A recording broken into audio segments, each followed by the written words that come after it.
कैसे emotional availability ना होने की वजह से आपका रिश्ता ख़त्म होने लगता है। लोग कहते हैं कि रिश्ते में बहुत ज़रूरी है इंटीमेसी रहना, बहुत ज़रूरी है खुश रहना, तो ज़िंदगी आराम से कटती है।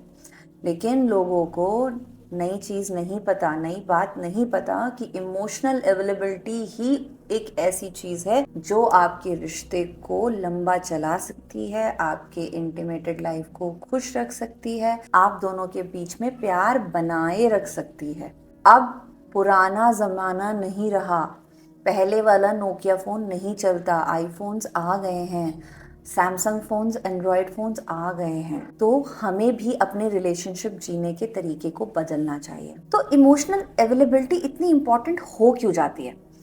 देखो, अभी जो समय चल रहा है, हम अकेला फील करते हैं। हम ना बहुत बार किसी का साथ हो तो ये भी बिल्कुल अकेला फील हो जाता है, क्योंकि बहुत क्राउड है, सब अपने अपने में लगे हैं, सब नौकरियों में लगे हैं, सब अपना अपना करने में लगे हैं। तो हमारे पार्टनर्स, हम खुद भी, अगर हम पे ध्यान नहीं दिया जाता, इमोशनली हमें नर्चर नहीं किया जाता, तो हमें अकेलापन लगता है या अनअटेंडेड लगता है या मेरी ज़रूरत नहीं है, ऐसी वाली फीलिंग्स बहुत ज़्यादा आ जाती हैं। ये हो रहा है क्योंकि बहुत टाइम चेंज हो रहा है, सब अपने बारे में सोच रहे हैं, सब चीज़ें अपनी अपनी, ज़िंदगी बहुत भागा दौड़ी है। किसी ने अपने बचपन में कुछ देख लिया, किसी ने अपने टीनेज में कुछ देख लिया, और वो सब उसको अपने अब जो नया रिश्ता बनाया, जिसे शादी कहते हैं, उसमें वो पूरे ट्रॉमा, वो बहुत सारा पेन लेके उस रिश्ते में आया। और अब की नीड, जब सब बिजी हैं तो एक नीड जनरेट हुई कि यार मुझे कोई समझे, which is an emotional need. तो ये आप सुन रहे हैं, चाहे आप मेल हैं चाहे फीमेल है दोनों की। थोड़े पैरामीटर्स अलग होते हैं। फीमेल्स को अटेंशन की रिक्वायरमेंट होती है, मेल्स को अप्रिसिएशन की रिक्वायरमेंट होती है। फीमेल्स को काइंड वर्ड्स की रिक्वायरमेंट होती है, मेल्स को फिजिकल टच की रिक्वायरमेंट होती है। ये चेंज है, बट ये सब आता आपके इमोशनल अवेलेबिलिटी से है। आप 2 मिनट के लिए सोचिए कि अगर आपका इमोशनल अवेलेबिलिटी है नहीं, आप सिर्फ आए, आपने फिजिकल रिलेशनशिप बनाया, फिजिकल इंटीमेसी आपके बीच में, क्या उसमें आपको थोड़ा भी अपनापन लगा?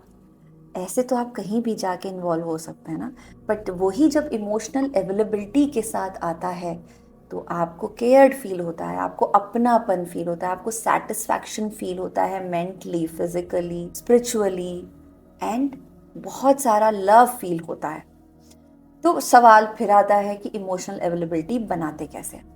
इमोशनल अवेलेबिलिटी बनाने का फंडा ये है कि इस पे आपको कुछ कुछ काम रोज करते रहना चाहिए। इसका सबसे अच्छा तरीका है बनाने का कि पहले आप अपने इमोशंस को समझें। पुराने वीडियोस देखेंगे तो भी उसमें आपको समझ में आएगा, it's a journey of I to we. अगर आप अपने इमोशन समझते हैं, अगर आप अपने पास्ट ट्रॉमास, अपनी पास्ट एंजाइटी, अपनी प्रेजेंट स्ट्रेस को कम करते हैं, तो आप अपने इमोशंस को समझने लगते हैं। जब आप अपने इमोशंस को समझने लगते हैं, तब आप दूसरे के इमोशंस को समझने लगते हैं और उसके लिए अवेलेबल होने लगते हैं। जैसे क्या होता है कि हम, बीवी रोई, पति ने कंधा देके चुप करा दिया, बट बीवी को लगा ही नहीं कि इसने मुझे एहसास किया या मुझे इसके रहने का एहसास है, उसे लगा ही नहीं।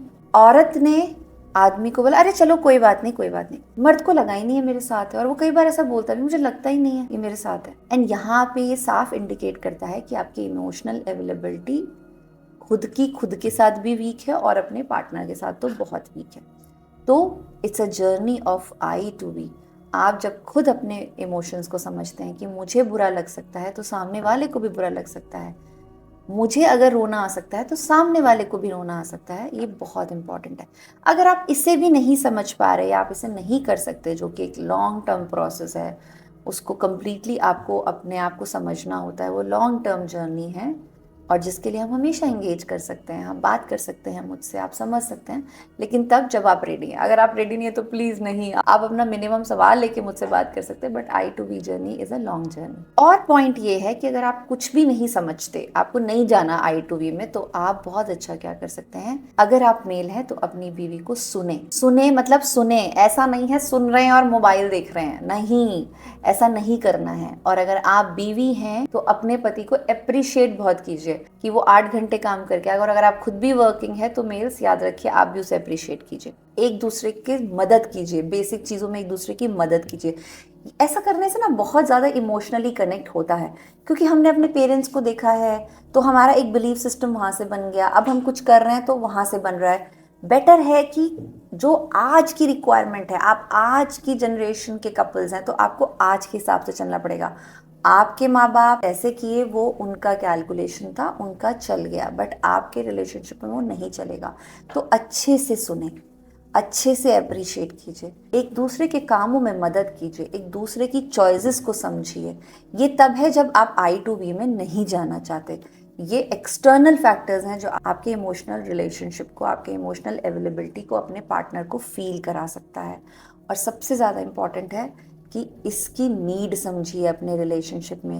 ये नीड ऑफ द आवर है, ये नीड ऑफ दिस जनरेशन है, क्योंकि इंसान सबके साथ होते हुए भी अकेला फील करता है। और कितनी दर्दनाक बात है कि पति या पत्नी के होते हुए जब उसे लगता है ये मेरी सुनती नहीं है, जब ये ऐसा लगता है कि ये मुझे समझता नहीं है, इससे बड़ा दर्द इंसान लेके नहीं घूमता। क्योंकि घर भी आना है, जिंदगी भी इसी के साथ काटनी है, और बच्चा भी मेरा इसी के साथ होना है, और अगर ऐसे लंबी लाइफ तो नहीं जी जा सकती।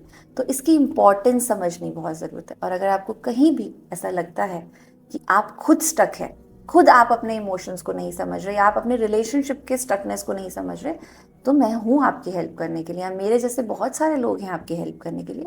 हेल्प लो। बीमार पड़ते हो तब भी लेते हो ना, तो अपने रिलेशनशिप को बीमारी की तरफ नहीं ले जाना, तो हेल्प ले लेनी चाहिए।